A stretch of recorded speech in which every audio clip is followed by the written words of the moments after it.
Existem inúmeras estratégias de como se preparar para o Enem, o que você precisa estudar, como você vai estudar, como fazer para acertar mais questões. Mas já pararam para pensar que não adianta muita coisa você tá lá 100% preparado com o conteúdo para prestar o Enem se você não tiver uma boa estratégia de prova? De repente você chega na prova, faz na ordem que te dá na telha e não aproveita 100% do rendimento que você teria com uma boa estratégia. Oi gente, pra quem não me conhece, eu sou a Duda, tenho 18 anos e agora no SISU 2021.1 eu fui aprovada em primeiro lugar no curso de jornalismo na UFO, que é a Universidade Federal de Uberlândia. E nesse vídeo eu vou contar pra vocês qual foi a minha estratégia pra fazer o Enem e também vou dar dicas realmente ali pro dia da prova, porque só quem viveu sabe o quanto é meio doido o domingo de prova do Enem. Eu já tava querendo trazer esse vídeo aqui pro canal, mas aí acabou que uma inscrita me pediu também. Então, muito obrigada pra Vivian Vicente pela sugestão de vídeo, minha linda. E se você também quer que eu faça algum vídeo, que eu traga algum assunto aqui pro canal, só deixar aqui nos comentários que eu posso trazer com o maior prazer. Bora lá! Antes de começar a prova, a primeira coisa que eu fazia, uma dica que eu tenho pra passar pra vocês é não entrar muito antes da prova começar na sala de aula. Gente, eu sou uma pessoa muito ansiosa, acho que eu já falei um pouco disso aqui no canal, mas chegar muito cedo pra fazer a prova do Enem, subir na sala e aí tá todo mundo naquele silêncio, entendeu? Olhando pra parede ou pro relógio, esperando a prova começar, aquilo atacava demais a minha ansiedade. Então, eu evitava entrar muito cedo na sala que eu ia prestar o Enem. Pelo amor de Deus, não tô falando pra vocês chegarem em cima da hora, não. Eu moro em cidade pequena, então o trânsito não era um fator que ia afetar demais, né, de chegar daqui até a escola que eu ia prestar. Então, se o portão fechava 12h30, eu acho que eu saí de casa uma 12h. E 2020, né, o auge da pandemia, eu não poderia ficar aglomerando ali na frente da escola. Aí saí de casa uma 12h, cheguei lá uma 12h15 e entrei pra sala faltando 15 a 10 minutos pra começar realmente a prova. Na verdade, pra fechar o portão, né, pra não ter que ficar muito tempo na sala esperando. E ali a minha ansiedade combinando. Então, isso vai depender muito de qual é o seu caso. Se de repente você mora numa cidade grande e vai ter muito trânsito, você tem que ficar muito atento a isso. Não chegue em cima da hora pra fazer o Enem, mas se você puder não entrar na sala muito antes, se você for uma pessoa como eu, isso me ajudou demais. Apesar que tem gente que é muito tranquila, assim, que é o dia de prova do Enem e a pessoa tá lá zen. Adoraria ser esse tipo de pessoa, mas infelizmente não sou. Mas agora fiquei curiosa, você é esse tipo de pessoa também? Vocês são mais calmos ou vocês são mais ansiosos, assim, que nem eu, de surtados? Por favor, gente, não pode ser só eu, deixa aqui nos comentários. Que agora eu realmente fiquei curiosa pra saber se vocês são mais calmos ou mais ansiosos. Então tá bom, deu o horário, a prova começou. Vamos pras estratégias agora da prova em si. Gente, quando dava o horário, podia começar a prova, já tava ali com um caderno de questões. A primeira coisa que eu fazia era ir ver o tema da redação. Acho que isso é o que a maioria faz. Realmente eu entrava lá, lia toda a proposta de redação e ia anotando o que me vinha na cabeça relacionado àquele tema. Então, um filme pode entrar ali como um repertório de repente. Eu posso colocar isso de tese, aquilo. Olha esse textinho aqui dos textos motivadores, posso usar esse trecho. Entendeu? Quer dizer, usar não, né? Dar uma refrescada ali. Se eu não achar outra coisa, posso usar ele de repente. Então eu anotava, ou ali no comecinho da folha de rascunho da redação, ou então até na própria página ali de proposta de redação eu ia sublinhando, rabiscando as coisas, né, tipo aqui a prova. Isso ajudava demais, deixava tudo anotadinho, bonitinho. O que eu fazia? Eu deixava lá as ideias quietas e ia responder as 5 questões de língua estrangeira. Então, no caso, poderia ser o inglês ou, no meu caso, que era o espanhol. Então, na hora que eu deixava a redação um pouquinho de lado, depois de já ter tido aquele brainstorm, já ter anotado tudo que me vinha à cabeça relacionado àquele tema, o fato de eu deixar isso descansando, digamos assim, morno um pouco, e focar em outra coisa, então ir resolver as questões de espanhol, ajudava bastante a primeiro, não colocar aquela pressão na minha cabeça de eu preciso ter ideias para escrever a redação, eu preciso escrever a redação. Não, deixava ali quietinha as ideias, ia focar em espanhol, e por ser só 5 questões, era muito rápido e muito fácil de responder. Respondidas as 5 questões, né, de língua estrangeira, eu voltava para a redação. Gente, essa estratégia de você ter ali aquele primeiro brainstorm, deixar tudo anotado e fazer outra coisa, focar um pouco a sua cabeça em outra coisa, ajuda demais a você também ir amadurecendo as ideias que já tem e tendo ideias novas. Sério, no meu caso, eu acho que as melhores ideias que eu tinha, assim, pra redação, que me vinha aquele estalo, nossa, eu posso usar aquele filme, então eu posso usar aquela série, aquela música, meu Deus, e se eu fizesse essa tese? As melhores ideias vinham sempre depois que eu respondia a língua estrangeira. Eu acho que tirar um pouco essa pressão da cabeça ajuda demais a você pensar melhor, sabe? Dar aquela refrescada e falar, não, posso usar isso, posso fazer aquilo. Então eu usava essa estratégia. Depois de respondida a língua estrangeira, eu voltava para a redação, então como eu estava falando, e eu escrevia o esqueleto da redação. Então, por exemplo, de introdução, eu vou começar dessa maneira, eu vou usar aquele filme como repertório e as minhas teses vão ser assim. O meu primeiro desenvolvimento vai ser assim, o meu segundo desenvolvimento vai ser daquele jeito e a minha proposta de intervenção vai ser essa.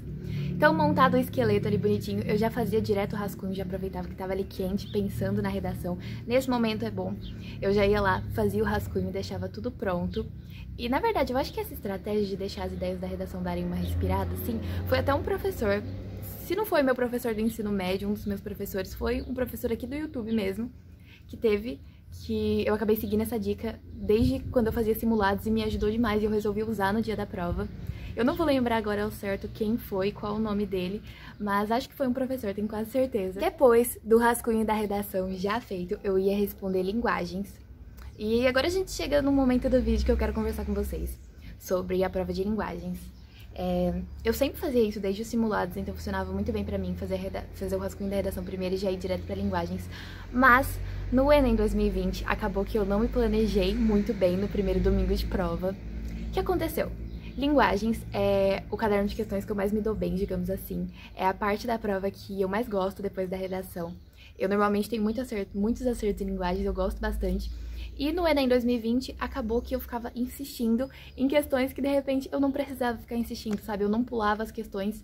Eu fiquei toda a realização da prova de linguagens fritando a minha cabeça quando de repente eu não sabia de primeira responder aquela questão. Eu ficava em dúvida entre duas alternativas, eu ficava lá e nisso eu perdi muito tempo falando, não, é linguagens, eu preciso saber, eu preciso responder, sabe? Eu preciso de uma nota boa em linguagem se eu quiser passar.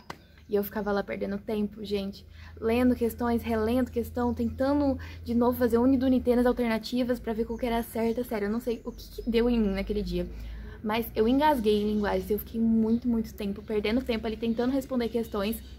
E de repente eu poderia ter só pulado pra garantir mais acertos em humanas. Mas calma, que a gente já vai falar sobre isso. Ai, meu Deus, só de lembrar eu já fico assim, Maria Eduarda, por que você fez isso? Então fica aí como dica pra vocês, não façam como eu.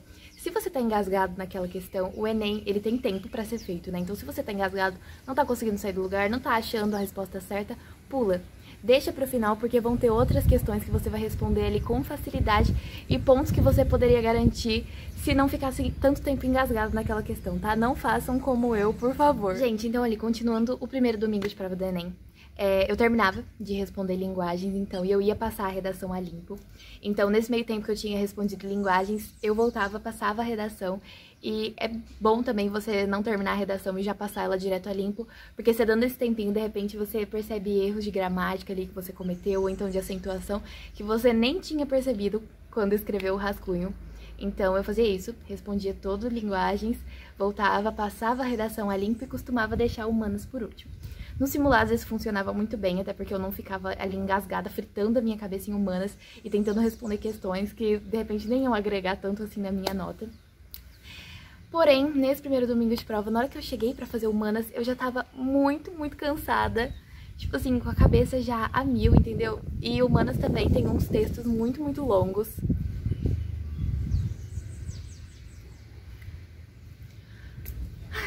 Resumindo, eu saí do primeiro dia de prova do Enem achando que eu tinha ido muito mal em humanas. Então eu lembro de vir no carro pensando, meu Deus, eu precisava dessa nota de humanas e eu devo ter acertado, tipo, 20 questões no máximo, porque eu já tava muito cansada. Teve questões que eu nem consegui ler e dar toda a minha atenção ali. Mas, coincidentemente, humanas, no fim, foi a área do conhecimento que eu mais tive acertos no Enem. Se você não viu o vídeo das minhas notas do Enem, vou deixar aqui nos cards pra vocês. E eu não entendi muito bem o que aconteceu, mas acabou que humanas foi o que eu tive mais acertos. Então pra mim tá tudo bem, né? Ironia do destino, mas tá tudo ótimo. Lição aprendida no primeiro domingo. No segundo domingo de prova do Enem, eu não cometi esse erro. Então no segundo domingo eu não tinha muita estratégia. Eu começava por ciências da natureza, respondia o que eu sabia da prova, porque ciências da natureza nunca foi meu forte. Matemática também não, mas enfim. Ia pulando, gente, dessa vez eu pulei mesmo, entendeu? Primeiramente eu só respondi o que eu sabia, ia pra matemática, que por ser uma grande dificuldade minha, na verdade, ciência da natureza e matemática, eu sabia que eu me cansava demais respondendo as questões, então eu pulava mesmo, sem medo de ser feliz. Não tô conseguindo resolver, empaquei nessa questão, deixa pra lá. Eu fazia um círculo bem grande, assim, pra saber que eu tinha que voltar ali pra responder. Então eu respondi tudo que eu sabia de ciência da natureza, tudo que eu sabia ali, as questões mais fáceis de matemática que eu conseguia resolver, assim, facinho. E aí depois eu ia voltando e respondendo conforme eu conseguia. Acho que essa é a maior dica que eu tenho pra vocês no segundo dia de prova, que é pule as questões que você não sabe, não quebre, fique fritando a cabeça também, que nem eu fiz lá em Humanas no primeiro dia de prova. Eu só realmente pulava e deixava as que eu não sabia pro final. Isso já fazia uma diferença gigantesca no meu segundo dia de prova do Enem. Gente, vale lembrar que na época que eu tava estudando ainda, que eu fui lá prestar o Enem, eu tava focada em uma faculdade específica, que no caso era a USP, e a USP adotava peso para as notas. Então, as minhas notas de linguagens e humanas e redação, no caso, linguagens e humanas teriam peso 2 e redação teria peso 3. Então, eu fui adequando a minha estratégia para isso também, mesmo que no final não tenham passado. Na época ali era o que eu queria, então o meu foco foi aquele. Eu acabei focando em acertar mais questões no primeiro domingo de prova do Enem, e eu deixei um tempinho maior para redação, então eu foquei bastante na redação nesse dia, porque eu sabia que a redação ia ter um peso maior. Então, de repente, se você tá querendo uma universidade que adota pesos para nota, seja bom você dar uma olhada e ir montando, se adequando com a sua estratégia de acordo com isso, sabe? De repente, a sua nota de ciência da natureza vai ter um peso maior. Separa um tempinho maior para ciência da natureza, dá uma atençãozinha maior à ciência da natureza no dia da prova. Vai depender muito isso de pessoa para pessoa. É realmente muito, muito importante vocês terem uma estratégia para o dia de prova agora do Enem 2021.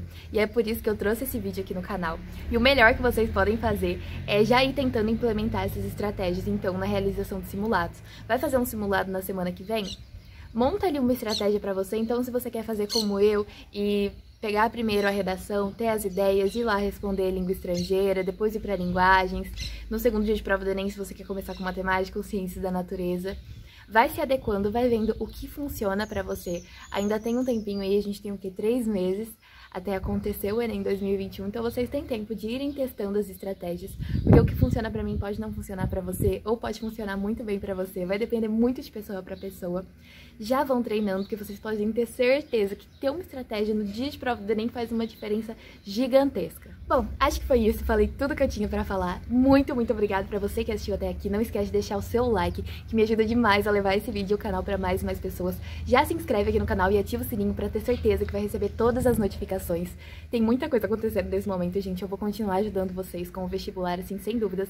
Mas daqui a pouco também eu tô começando na faculdade, tô me mudando pra uma cidade grande em outro estado. E vocês vão acompanhar cada passo dessa nova trajetória aqui no canal, que vai ser, assim, muitas mudanças, é só o que eu tenho a dizer. Deixa aqui nos comentários o que você achou desse vídeo, ou se tem algum outro vídeo que você queira que eu faça. Eu quero trazer pro canal conteúdos que vocês realmente queiram assistir. Quero deixar também bem claro que as minhas outras redes sociais estão abertas pra qualquer dúvida, qualquer ajuda que vocês precisarem. Não precisa ter vergonha, pode me mandar um direct lá no Insta que eu vou te responder. Muito, muito obrigada mais uma vez pra você que assistiu até aqui. Um beijo e até o próximo vídeo!